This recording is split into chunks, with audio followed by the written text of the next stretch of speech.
Welcome to the course 3CA 303 Software Engineering. Myself, Professor Lata Gohil, is the course coordinator of this course. This video is about abstract of the theory session to be conducted tomorrow. As this would be the first session, the course would be introduced by discussing the course related academic activities followed by the introduction to the software engineering.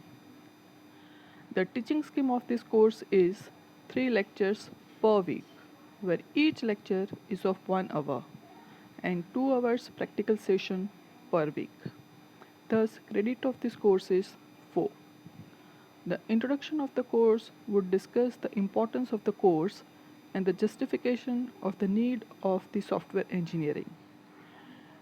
To develop the better understanding about the software engineering discipline, the discussion would follow the question answer pattern.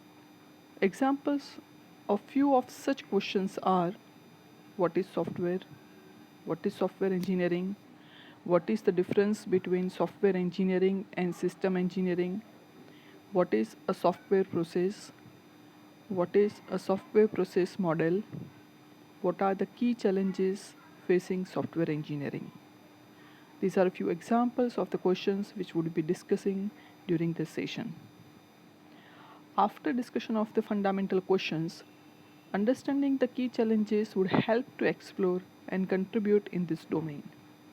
This would also help to preparing seminar work as a part of innovative assignment. The pedagogy of the session is oriented towards discussion. Students are expected to read from the internet sources prior to the session to find out the answers of the questions mentioned previously. This would make the discussion more interesting and fruitful. At the end of this session, there will be a short quiz which students would attempt on Moodle. So be ready with your views about software engineering, and we will be having first session of this course tomorrow. Thank you.